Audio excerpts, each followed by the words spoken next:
अखण्डमण्डलाकारं व्याप्तं येन चराचरं तत्पदं दर्शितं येन तस्मै श्रीगुरुवे नमः।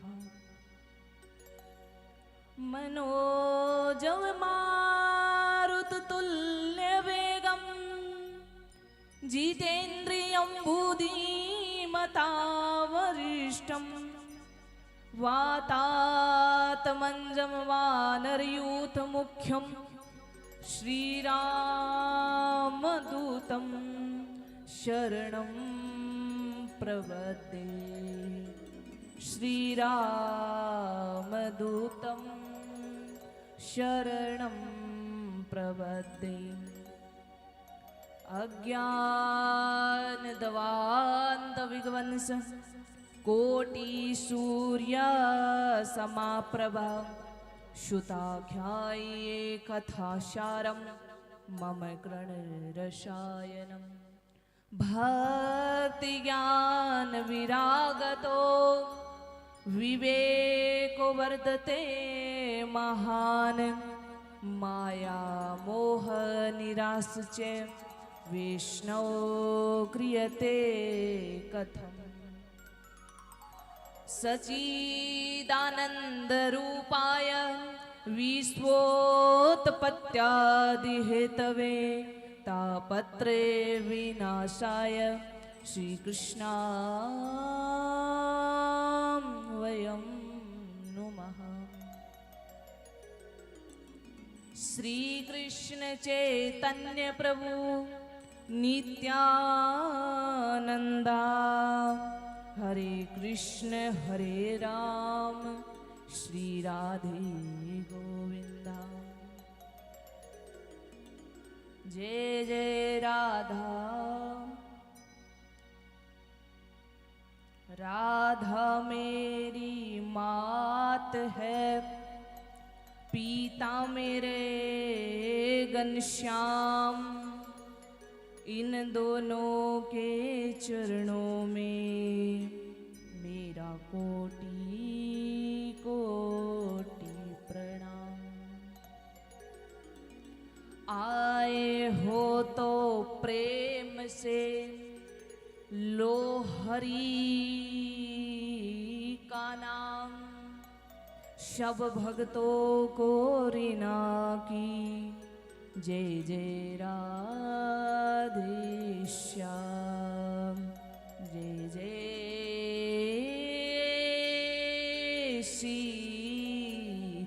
सीताराम। बोलिए बांके बिहारी लाल की जय हो। आइए 5 मिनट हरि का कीर्तन करते हुए, वाणी को पवित्र करते हुए सभी भाव के साथ में, ताले के साथ में। मेरो प्यारो नंद लाल किशोरी राधे, मेरो प्यारो नंद लाल किशोरी राधे, मेरो प्यारो नंद लाल किशोरी राधे, मेरो प्यारो नंद लाल किशोरी राधे। किशोरी राधे ओ श्यामा प्यारी राधे, किशोरी राधे ओ श्यामा प्यारी राधे, मारो प्यारो नंद लाल किशोरी राधे, मेरो प्यारो नंद लाल किशोरी राधे। हरि बोल सभी भाव के साथ।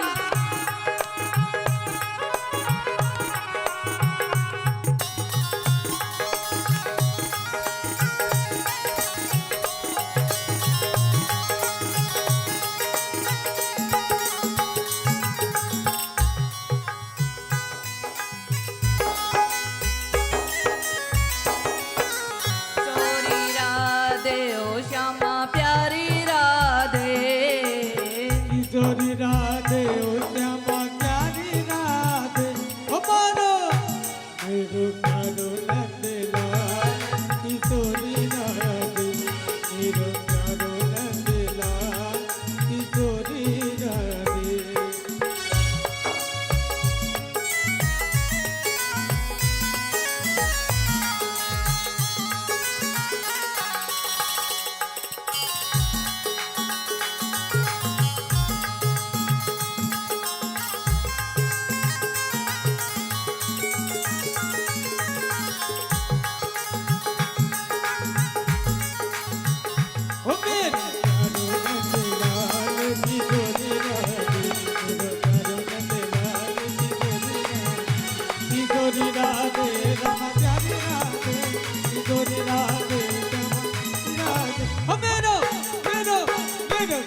जय हो।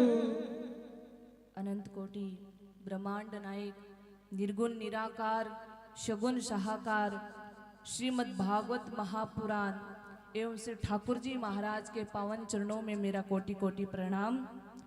व्यासपीठ के समक्ष मात्र शक्ति एवं श्रोता समाज मंच पर विराजमान समस्त साध वाले भाई के सभी को मेरा जय श्री राधे कृष्णा। संत शिरोमणि परम पूज्य श्री गुरुदेव राम किशोर दास जी महाराज के पावन चरणों में मेरा कोटि कोटि प्रणाम। आज कथा का प्रथम दिवस है। बड़े खुशी की बात है कि सदार शहर में श्रीमद् भागवत कथा का आयोजन हो रहा है कथा का, और हम सब जीवों का भी बड़ा सौभाग्य है जो श्रीमद् भागवत कथा हमें सुनने के लिए मिल रही है। इसीलिए इस कथा को अपने जीवन में उतारें। ये नहीं कि कथा हमने सुनी और सुनते ही बाहर जाते हम कथा को भूल गए। मनन करना, चिंतन करना। देखो, कथा सुनना कोई बड़ी बात नहीं है, कथा सुनना कोई बड़ी बात नहीं है, लेकिन उसको अगर जीवन में नहीं उतारा वो सबसे बड़ी बात है। जीवन में उतारो। और ये जो भगवान की कथाएं हैं, पहली बात तो इनकी कथाओं का बखान हम कर ही नहीं सकते। हम मनुष्य लोग इनकी कथाओं का बखान भी नहीं कर सकते, क्योंकि भगवान की कथाएं अनंत है। इसलिए एक राधा रानी जी का एक सेठ था वर्षा ने, तो उसके 3 बेटे थे पर बेटी नहीं थी। सेठ बड़ा दुखी था कि मेरे बेटे हैं पर बेटी नहीं है। तो किसी ने कहा कि तुम राधा रानी को अपनी बेटी बना लो। तो उसने कहा ये काम सबसे बढ़िया है कि राधा रानी को, भाई जिसके पुत्र नहीं है वो भगवान को अपना पुत्र बना लो, और जिसके पुत्र ही नहीं है वो भगवान को अपनी पुत्री बना लो। तो सेठ ने क्या किया कि अपनी पुत्री बना ली। अब एक दिन कोई ऐसा ही कोई कार्यक्रम था, जो मनिहारन आती है ना, चूड़ी बेचने वाली मनिहारन, वो चूड़ी देने के लिए आई। सेठ खूब राधा रानी की सेवा करता था, लो बेटी ये खा लो वो खा लो। तो एक दिन सेठ तो दुकान गया हुआ था और घर पर बहुएं थी, तो मनिहारन आई और उसने चूड़ियां पहना दी। 3 महिलाओं ने तो चूड़ियां पहन ली, लेकिन एक चौथी महिला ने अपना हाथ और बढ़ा दिया। तो चौथी महिला ने जैसे ही हाथ आगे बढ़ाया तो मनिहारन ने उसको भी चूड़ियां पहना दी। चूड़ियां पहनाने के बाद में वो महिला मनिहारन सेठ जी के पास में गई। सेठ से कहा पैसे, तो सेठ जी ने 3 जो बहुएं थी उनके पैसे दे दिए। तो मनिहारन ने कहा कि नहीं, एक और थी। सेठ ने कहा मेरे घर में 3 ही बहू रहती है, मेरी पत्नी तो आज से कुछ समय पहले उसका स्वर्गवास हो गया था, मेरे घर में तो 3 ही महिला है।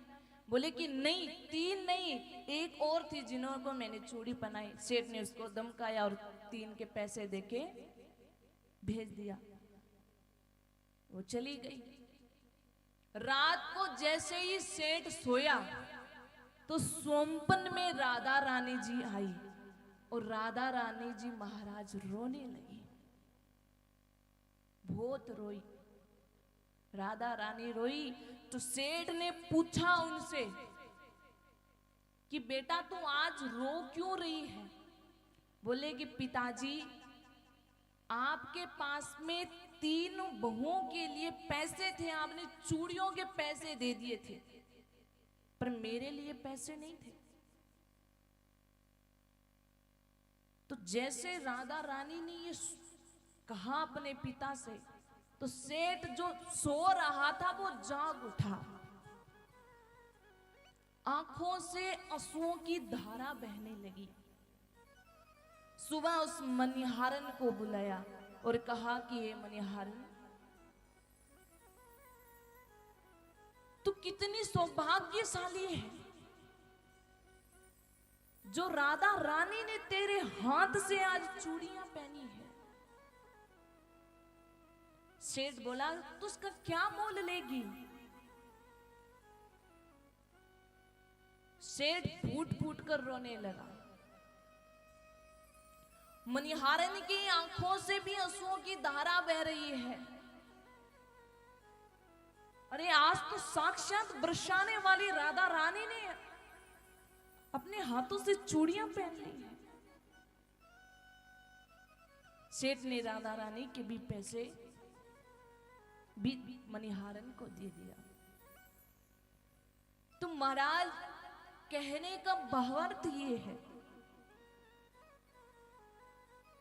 कि संसार से संबंध मत रखो। संसार मिथ्या है। जिस संसार के लिए हम दिन रात ये कहते रहते हैं ना कि वो मेरा है, वो मेरा है, और वास्तव में देखा जाए शाश्वत सत्य तो यही है कि अपना कुछ है ही नहीं। यहां तक अपना ये जो शरीर भी नहीं है। सोचो, कोई भयंकर बीमारी हो जाए और अगर हम बोल दें कि तू ठीक हो जा, तो हो जाएगी? कभी नहीं होगी। ये जो भूमि है ना, ये कर्म भूमि है। यहां पर हम कर्म करने के लिए आए हैं, और मरने के बाद में हमें कोई याद नहीं करेगा। 12 दिन तक रो लेंगे, फिर कोई याद नहीं करेगा, सब भूल जाएंगे।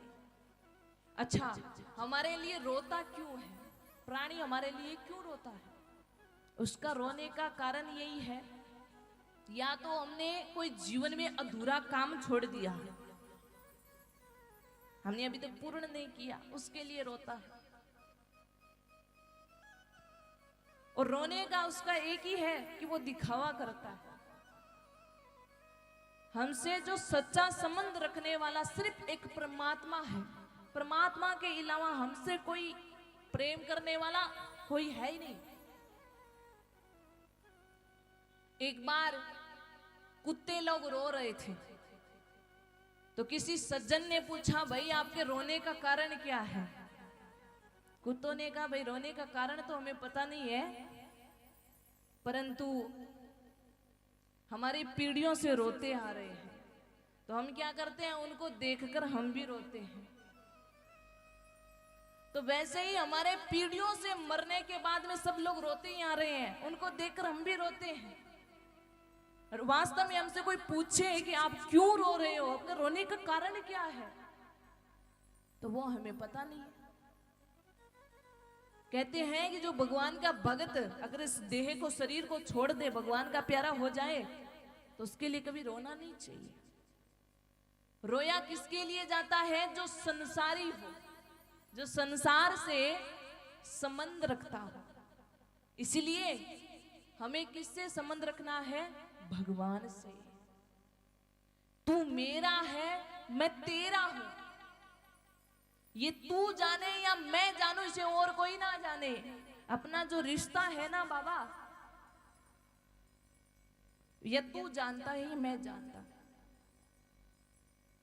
ये संसारी प्राणी इसको नहीं जानते हैं।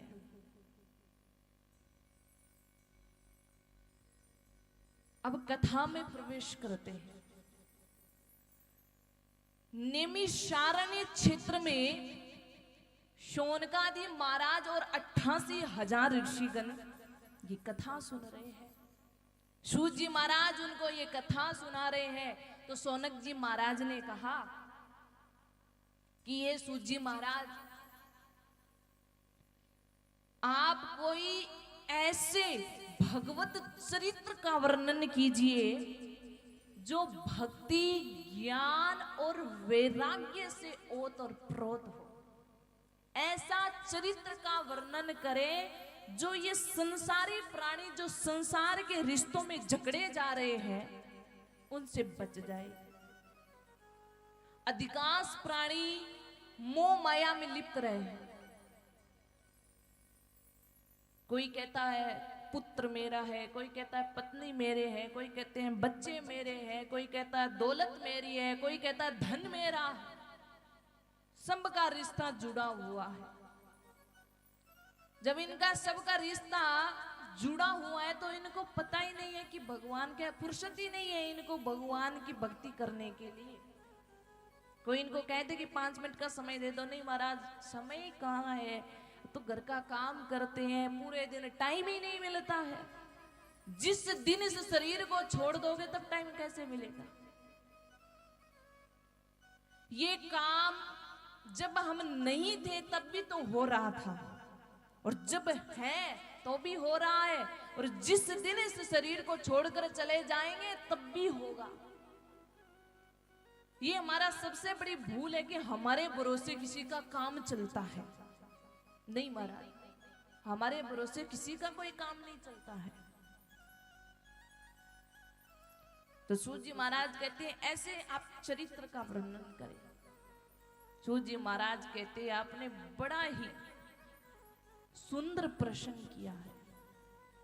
देखो ये जो श्रीमद् भागवत महापुराण, ये जो नाम है ना श्रीमद् भागवत, पहले तो इसका अर्थ जानते हैं कि श्री में से जो आगे आगे नाम जुड़ा है श्री, वो माता लक्ष्मी का नाम है।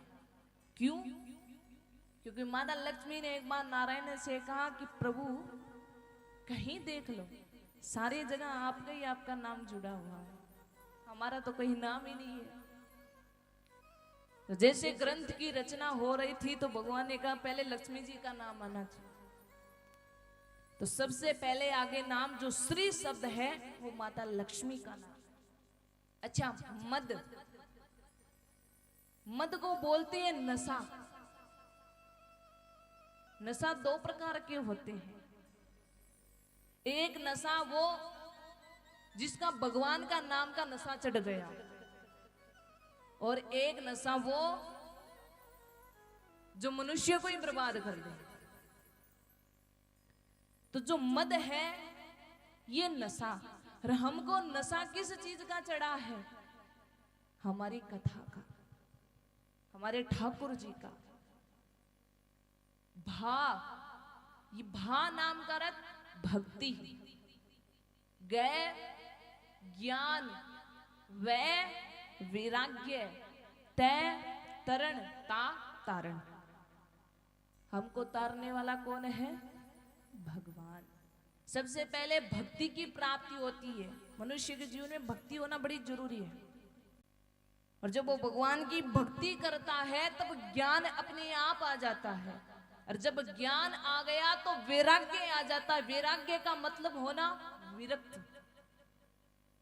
विरक्ति का मतलब संसार से हमें किसी भी वस्तु से कोई संबंध ना हो। अब कुछ ऐसे होते हैं महात्मा लोग, बड़ा आश्रम है तो उनका संबंध किससे है? आश्रम से जुड़ा हुआ है। हमारा बहुत बड़ा आश्रम है, शिष्य से प्रेम हो गया तो किसी से कोई लगाव नहीं होना चाहिए। सिर्फ परमात्मा में आठों पहर जो लीन रहता है, जो परमात्मा से सिर्फ ध्यान रखता है, वही सच्चा विरक्ति बताया गया। और आगे सूत जी महाराज जी कथा सुना रहे। सूत जी महाराज ने कहा कि वेद व्यास जी महाराज है जिन्होंने श्रीमद् भागवत महापुराण ग्रंथ की रचना की थी। तो वेद व्यास जी महाराज ने जब रचना की तो उस समय की एक बार की बात है, यहां पर जो कथा चल रही है, सूत जी महाराज सोनकादि 88 ऋषियों को कथा सुना रहे हैं। सुखदेव जी महाराज है वो राजा परीक्षित जी को ये कथा सुना रहे हैं। सबसे पहले ये कथा किसने किसको श्रवण पान करवाई? सबसे पहले ये कथा भगवान हरि नारायण ने ब्रह्मा जी को सुनाई। ब्रह्मा जी ने देवर्षि नारद को सुनाई। देवर्षि नारद ने वेद व्यास जी को, और वेद व्यास जी ने अपने पुत्र सुखदेव जी को, और सुखदेव जी ने राजा परीक्षित को, और राजा परीक्षित के कारण आज हम संसारी प्राणी श्रवण पान कर रहे हैं। इसलिए हमको परीक्षित को बड़ा धन्यवाद करना चाहिए कि आज उनके कारण हम लोग बैठे आराम से कथा सुन रहे हैं। कहते हैं कि ये कथा पहले 2 समय हुआ करती थी, एक सुबह और एक शाम। तो कुछ संतों ने विचार विमर्श किया कि कलयुग में तो प्राणी ऐसा लगता नहीं है कि वो दोनों समय कथा सुन ले और इतना समय निकाल पाए, क्योंकि कथा और भक्ति करने का समय वही निकालते जिनके कोई काम नहीं होता। कुछ लोग उनको कहते हैं निकम्मे, कि निकम्मे होते हैं, उनके कोई काम नहीं होता वही करते हैं, बाकी बात काम होता वो नहीं करते। लेकिन भगवान उनको निकम्मा नहीं मानता, भगवान उनको सबसे बड़ा अपना प्रिय भक्त मानता है। तो यहां पर कथा भी शुरू हो गई है। लेकिन सूजी महाराज कहते हैं कि एक समय की बात है, देवर्षि नारायण बद्री नारायण पर बैठे थे, उदास मुद्रा में बैठे थे। तो वहां पर सनक, शननंदन, सनातन एवं संत कुमार चारों ऋषि आए। जब ऋषियों ने देखा कि देवर्षि नारद उदास मुद्रा में बैठे हैं और ऐसे मतलब मलिन मुख, जब उन्होंने देखा तो उन्होंने जाकर उनसे पूछा, आप भगवान के इतने बड़े भक्त हो, आप इतने उदास मुद्रा में कैसे बैठे हो? आपकी उदासी का प्रमुख कारण क्या है? तो देवर्षि नारद कहते हैं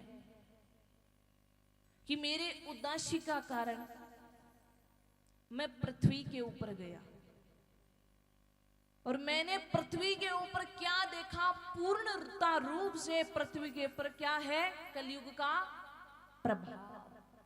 कलयुग ने अपना पूरा राजपाट जमा रखा है। मैं जब पृथ्वी के ऊपर गया, देवर्षि नारद हर जगह टहलते टहलते, अहम पृथ्वी यातो ज्ञात्वा स्रोत मामीति पुष्करम च प्रयाग च काशी गोदावरी तथा श्रीरंगम सेतु वंदनम एव मादिषु तीर्थेषु ब्रह्ममाण इतस्ता। मैं पृथ्वी के ऊपर गया, अहम पृथ्वी यातो, मैं पृथ्वी के ऊपर गया, ज्ञात्वा सर्वोत मामीति, जब मैंने पृथ्वी के ऊपर जाके देखा, कहां कहां गए देवर्षि नारद?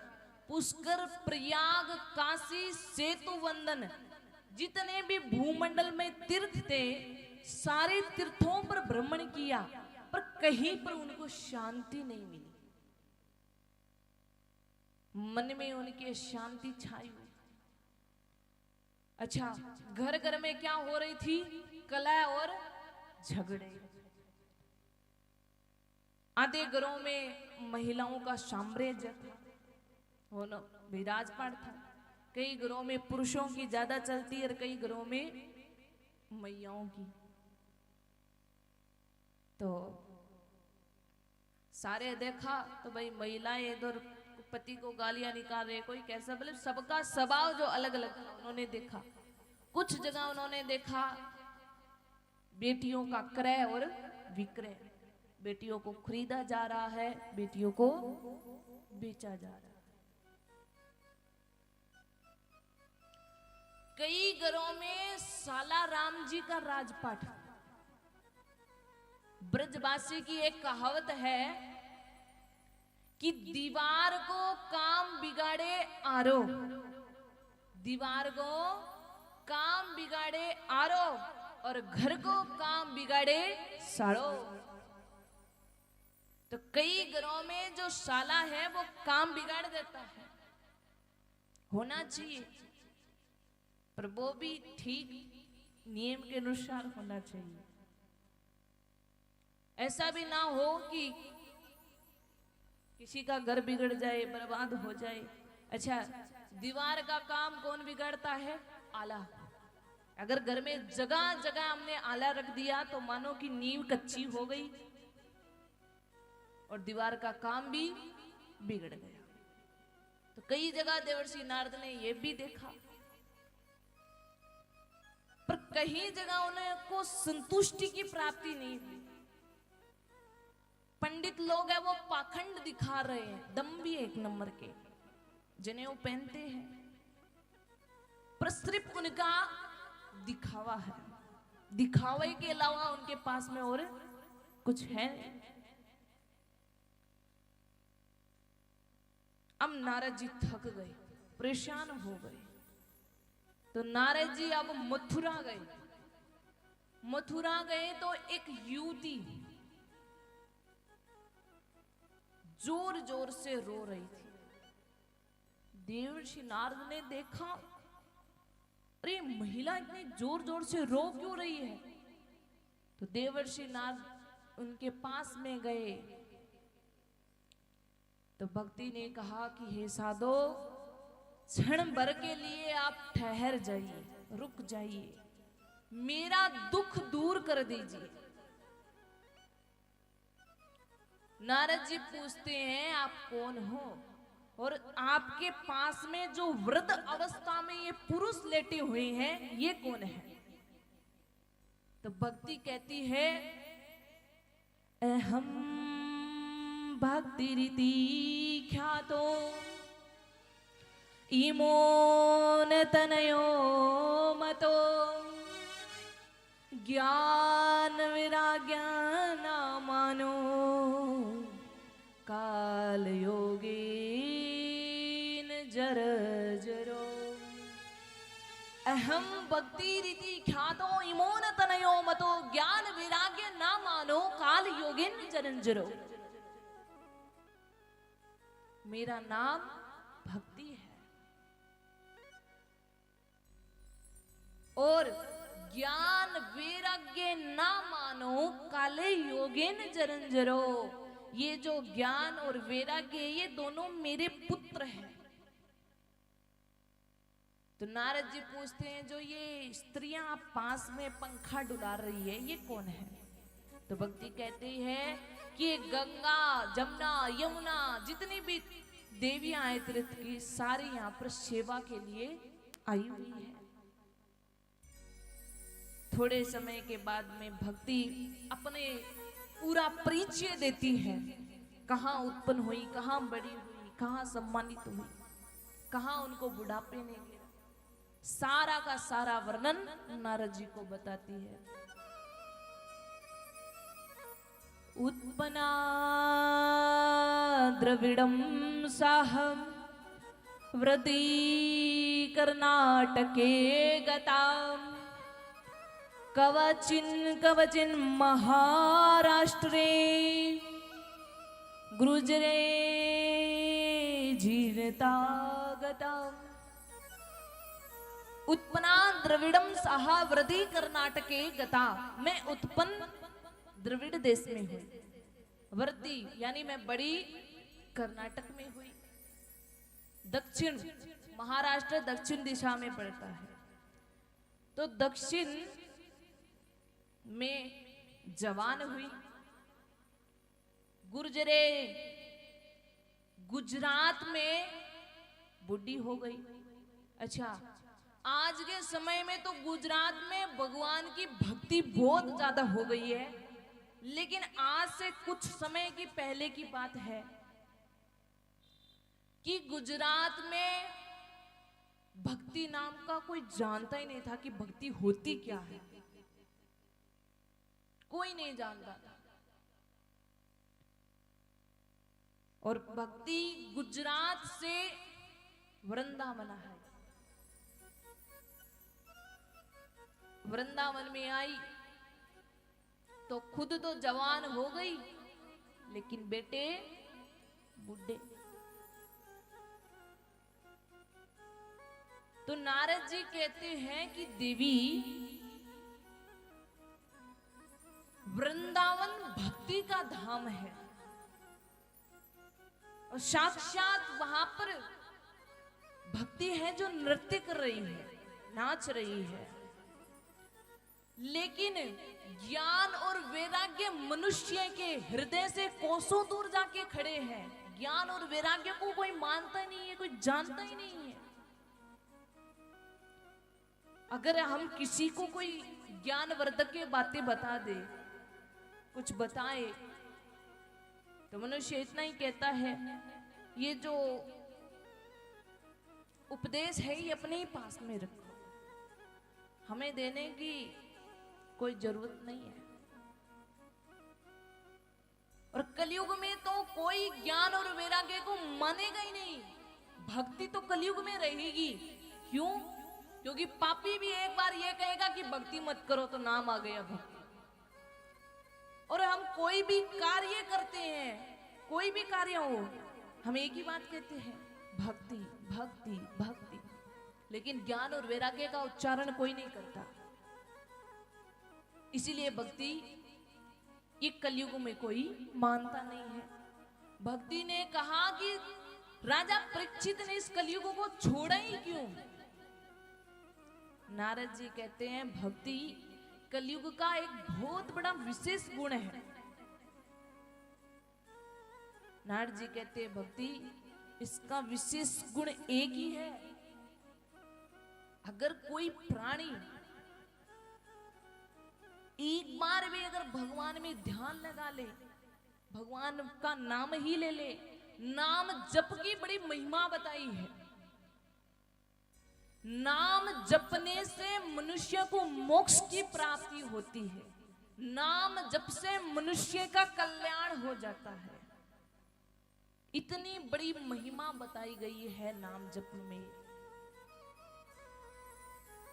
और रामचरित्र मानस में बाबा तुलसीदास जी महाराज इस नाम जप के बारे में कहते हैं,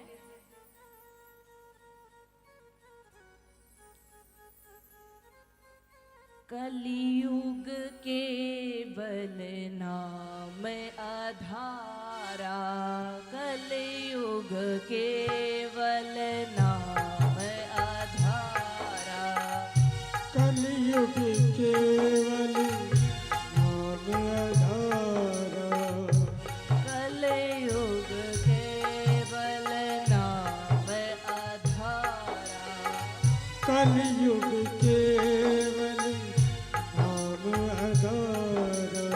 सुमिर सुमिर नर उतरहि पारा, सुमर सुमर उतरहि पारा, सुमिर सुमिर नर उतरहि पारा, सुमर सुमर उतरहि पारा। जय सिया राम बोलो जय सिया राम, जय सिया राम जय जय सिया राम, जय सिया राम जय जय सिया राम, जय सिया राम जय जय सिया राम।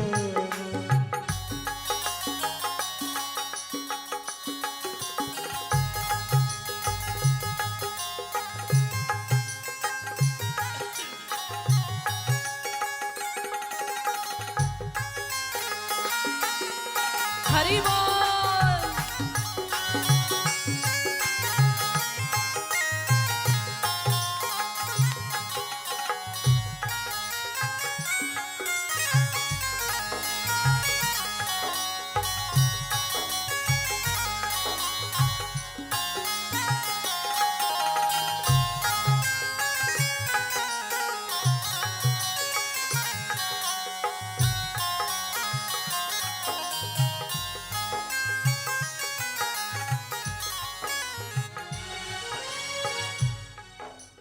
कलयुग केवल नाम आधारा, कलयुग केवल नाम आधारा।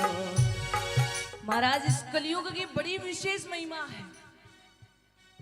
इसके नाम जप से कलयुग केवल नाम आधारा, सुमिर सुमिर नर उतर ही पारा। कलयुग के अंदर अगर प्राणी भगवान के नाम का अगर सुमिरण कर ले तो जीवन का कल्याण है, और वो प्राणी इस भवसागर से पार उतर जाता है। लेकिन एक बात मैं आपको और बताऊं, हमको किसी बड़े महासागर से पार उतरना है, ठीक है, तो हमको किसकी जरूरत पड़ेगी? पहले नौका की, दूसरी अनाड़ी केवट की। तब हम उस सागर से क्या उतरेंगे? पार। लेकिन हमको सागर से पार उतरना है तो हम नौका और केवट की ले सकते हैं सहायता, और सागर से हम पार भी उतर जाएंगे। लेकिन भव सागर से पार उतरने के लिए हम किसकी सहायता लेंगे? वहां पर ना तो नौका चलेगी काम और ना केवट आएगा। वहां पर किसकी सहायता लेनी पड़ेगी? श्रीमद् भागवत महापुराण रूपी नौका। और केवट कौन है? संत महात्मा। वो कथा सुनाएंगे और आपको भवसागर से पार उतारेंगे। नारद जी कहते हैं भक्ति कलयुग की ये बड़ा विशेष गुण है। सतयुग द्वापर त्रेता में, सतयुग में मनुष्य को 1,00,000 वर्ष तक तपस्या करनी पड़ती थी। द्वापर में 10,000, त्रेता में 1,000। लेकिन कलयुग में तो सिर्फ नाम जप से। अच्छा, कलयुग में मनुष्य की आयु कितनी है? 120 वर्ष। लेकिन कहते हैं, अब आपके मन में एक विचार जरूर उठेगा, एक प्रश्न उठेगा मन में कि कलयुग में मनुष्य की आयु 120 वर्ष है, लेकिन मनुष्य की तो आयु कोई निश्चित ही नहीं है। मनुष्य तो कभी भी मर जाता है और मर भी रहा है। तो आपको ये बता दूं कि भागवत में कहा गया है कि जो प्राणी जैसा कर्म करता है वो उतना जल्दी परमधाम चला जाता है। अच्छा, अकाल मृत्यु कौन मरता है? अकाल मृत्यु वो मरे जो काम करे चंडाल का। जिनका कर्म चंडाल जैसा हो वही अकाल मृत्यु मरता है। अब आप कहोगे नहीं महाराज, वो तो उसने अपने जीवन में बड़ी अच्छी भक्ति की थी, बड़ा सेवादारी धर्मी था, अच्छा आदमी था, वो कैसे इतना जल्दी गया? तो महाराज हमारे इस जन्म नहीं, सातों जन्म ही नहीं, पता नहीं कितने जन्मों के हमको पाप की सजा भुगतनी पड़ती है। देखो सब कुछ पीछा छोड़ देते हैं, लेकिन ये कर्म है ना, ये कर्म हमारा पीछा कभी नहीं छोड़ते। कुछ लोग ऐसा सोचते हैं कि हम जहर खा के मर जाए ताकि इस जिंदगी से हमको मुक्ति मिल जाए। लेकिन महाराज इस जीवन से हमको मुक्ति मिलने वाली नहीं है, उसके बदले में हमें और बड़ी सजा भुगतनी पड़ेगी। इससे तो अच्छा है कि इस जीवन में ही हम सारी सजा भुगत लें। लेकिन किसी को सर्प काट जाता है, किसी पंखा का झूला झूल जाता है, तमाम तरीके से लोग भगवान के प्यारे हो जाते हैं। लेकिन कहते हैं कि जो भगवान की भक्ति करता है उसकी मृत्यु जल्दी प्राप्त नहीं होती।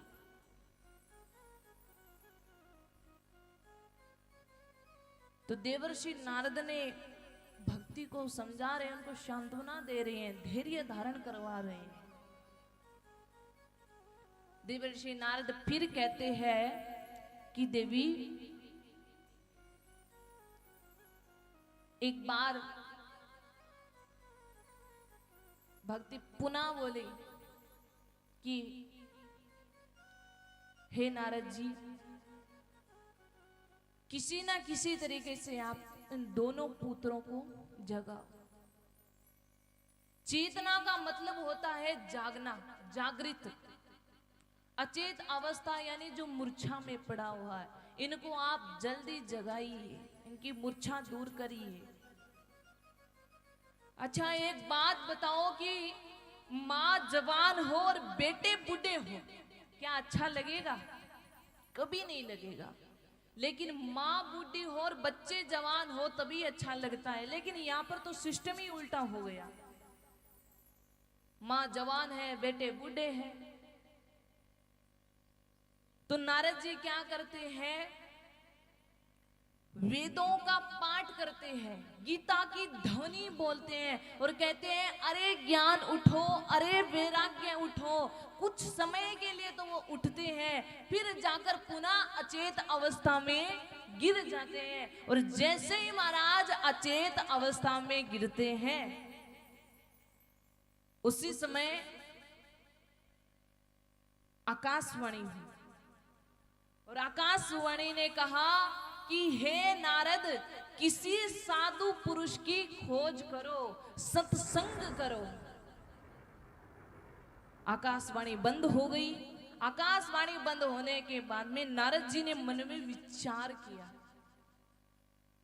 इस पृथ्वी, इस भूमंडल पर तो मुझे ऐसा कोई दिखता ही नहीं है जो सत्संग हो। क्यों? क्योंकि तमाम तरीके पे सिर्फ ढोंग और पाखंडी चल रहे हैं। तो ऐसा कोई महात्मा मिलना तो बड़ा दुर्लभ की बात है। ये बात सनकादि ऋषियों को देवर्षि नारद जो घटना हुई थी, सारी घटना उनको बता रहे हैं। फिर पुनः देवर्षि नारद वहां से निकल पड़े। देवर्षि नारद ने कहा कि हे सनकादि ऋषियों, मुझे तो इस पृथ्वी के ऊपर ऐसा कोई महान पुरुष दिखता नहीं है। काम ये करो कि आपके जैसा प्रतापी महापुरुष कोई इस भूमंडल पे मुझे कोई नजर नहीं आता, इसलिए आप ही सुनाइए। आप भक्ति का दुख दूर कीजिए और मेरा भी दुख दूर कर। तो सनकादि ऋषियों ने कहा ठीक है, उन्होंने भी अपनी आज्ञा प्रदान कर दी। अब सनकादि ऋषि, तो अब नारद जी एक बात और पूछ लेते हैं, हमको ये कथा कहाँ और किस जगह पर करनी चाहिए? देखो कथा का भी एक जगह भी निर्धारित की गई है। तो हरिद्वार का घाट, कथा भगवान के धाम, भगवान के घाट पे हो, वहीं बताई गई है उचित। लेकिन हमारे मन में फिर से एक उठता है कि हम भगवान के घाट पर तो जा नहीं सकते, लेकिन कहा गया है कि जहां पर श्रीमद् भागवत महापुराण कथा होती है, वहां पर इस पृथ्वी के, इस भूमंडल पर जितने भी तीर्थ स्थान हैं, सारे के सारे कथा में आ जाते हैं। हम विचार कर रहे हैं कि हम लोग ही यहाँ पर बैठे हैं, नहीं, आपके साथ में गंगा, जमुना, यमुना, गोदावरी, जितने भूमंडल पर तीर्थ हैं आपके पास में बैठे हैं, लेकिन वो अदृश्य के रूप में बैठे हैं, आपको दिखते नहीं और आप उनको देख भी नहीं सकते। आप कैसे देख पाओगे? क्योंकि आप भगवान की भक्ति नहीं की है, और जब आप भगवान की भक्ति करोगे तो आपको दिखना भी प्रारंभ हो जाएगा। इसलिए वो हमारे साथ में ही बैठे। और तीर्थ ही नहीं, जितने भगवान के भक्त हुए हैं, प्रहलाद, ध्रुव, वो सारे भक्त भी इस कथा में है। देखो ये कथा मनुष्य का भी उद्धार नहीं करती, जीवों का भी उद्धार करती है।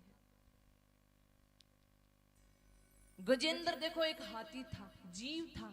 अब जीव भला क्या जानता है, कुछ नहीं जानता, फिर भी देखो उसने भगवान को पा लिया था। वो भी हम आगे की प्रसंगों में कथा सुनेंगे। अजामिल कितना बड़ा पापी था, भगवान ने देखो उसको भी तार दिया। हिरण्याकुश ने देखो अपने बेटे पर कितना अत्याचार किया, भगवान ने उनको भी तारा। और कितने बड़े बड़े भगवान के भक्त हुए हैं। मीराबाई ने तो जहर का प्याला तक भी पी लिया था भगवान के लिए। हम जहर का प्याला तो दूर, भागवत अमृत पी ले तो हमारे लिए बड़ी बात है, ये हम भगवान। लेकिन यहां पर सनकादि ऋषि कहते हैं कि हे नारद जी, ये जो भागवत महापुराण है ना, ये समस्त वेद और वेदांगों का सार है।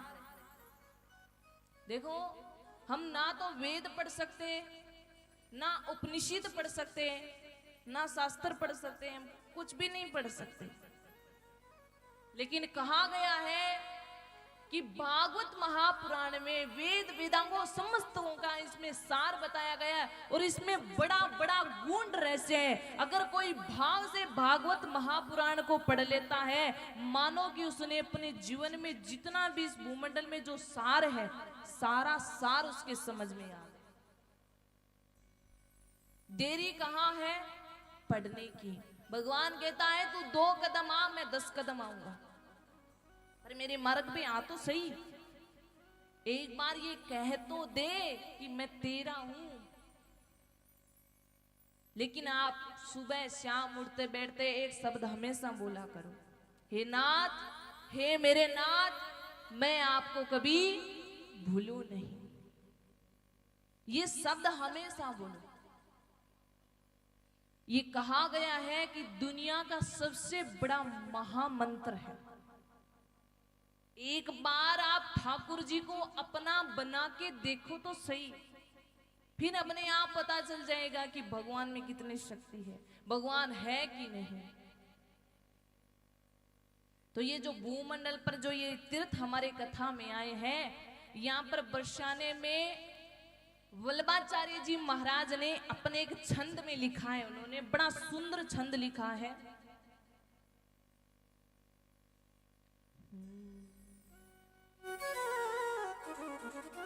हरि हरि का सुमिरन करो, हरि हरि का सुमिरन करो, हरि हरि का सुमिरन करो, हरि हरि का सुमिरन करो, हरि हरि का सुमिरन करो, हरि चरणारविंद उरहि धरो, हरि चरणारविंद उरहि धरो, हरि की कथा होवे जहाँ, गंगा हो चली आवे तहाँ, हरि की कथा हो जात हाँ, गंगा चल कर आती है। हरि की कथा होवे जहाँ, गंगा हो चली आवे तहाँ, हरि की कथा हो जात हाँ, गंगा चल कर आती वहाँ। गंगा जमुना सरस्वती आवे, गोदावरी विलंब न लावे, गंगा यमुना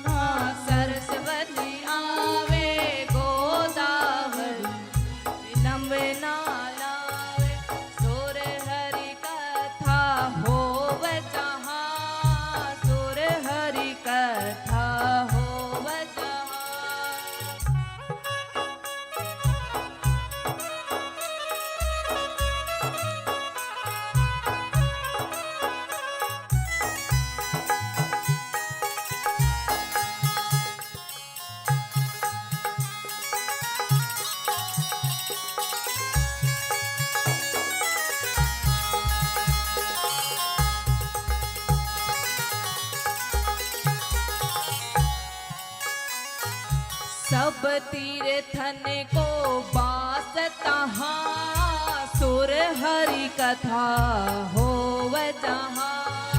सब कीर्तन को बास वहाँ,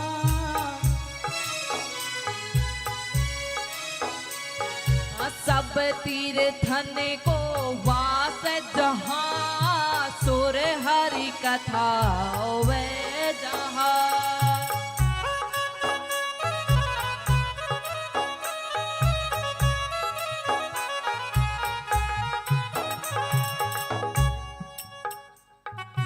जय सिया राम बोलो जय सिया राम, जय सिया राम बोलो जय सिया राम। जय सिया राम बोलो जय सिया राम, जय सिया राम बोलो जय सिया राम। जय सिया राम बोलो जय सिया राम, जय सिया राम बोलो जय सिया राम। जय सिया राम बोलो जय सिया राम, जय सिया राम बोलो जय सिया राम। जय सिया राम बोलो जय सिया राम, जय सिया राम बोलो जय सिया राम। जय सिया राम बोलो जय सिया राम, जय सिया राम बोलो जय सिया राम। जय सिया राम बोलो जय सिया राम, जय सिया राम बोलो जय सिया राम। जय सिया राम बोलो जय सिया राम, जय सिया राम बोलो जय सिया राम। जय सिया राम बोलो जय सिया राम, जय सिया राम बोलो जय सिया राम। वल्लभाचार्य जी महाराज ने कहा, हरि हरि का सुमिरन करो, हरि चरणार विंद उर धरो। देखो हरि का क्या करना चाहिए? सुमिरन। हरि हर सुमिरन, हरि का सुमिरन करना चाहिए। हरि चरणार विंद उर धरो, हरि के चरणों में ध्यान करना चाहिए। हरि की कथा होवे जहां, गंगा हु चली आवे ता। जहां पर मेरे बांगे बिहारी लाल की कथा होती है, वहां पर गंगा मैया भी आ जाती है। गंगा यमुना जमुना सरस्वती आवे, गोदावरी विलंब न लावे। गंगा जमुना यमुना सरस्वती समस्त तीर्थ आते हैं, यहाँ तक गोदावरी भी विलंब यानी वो भी देर नहीं लगाती। सब तीर्थन को वास जहां, सुर हरि कथा हुए तहां। समस्त तीर्थों का वास है। हम सब लोग इतने बड़े भाव बड़े आनंद के साथ में कथा सुन रहे हैं, कितने बड़े सौभाग्य की बात है। मन में एक भाव आ जाना चाहिए आपकी। आज से लेकर आज के 7वें दिन तक जो हमारा ये पंडाल है, ये वृंदावन धाम बन चुका है, ये बरसाना बन चुका है। इसीलिए इस वृंदावन में आते रहो और बांके बिहारी लाल के आगे से ही झूमते रहो, नाचते रहो, गाते रहो। ये प्रभु मैं तेरा और तू मेरा, ये तू जाने या मैं जानू। कई बार हम भगवान को कह तो देते हैं कि प्रभु आपको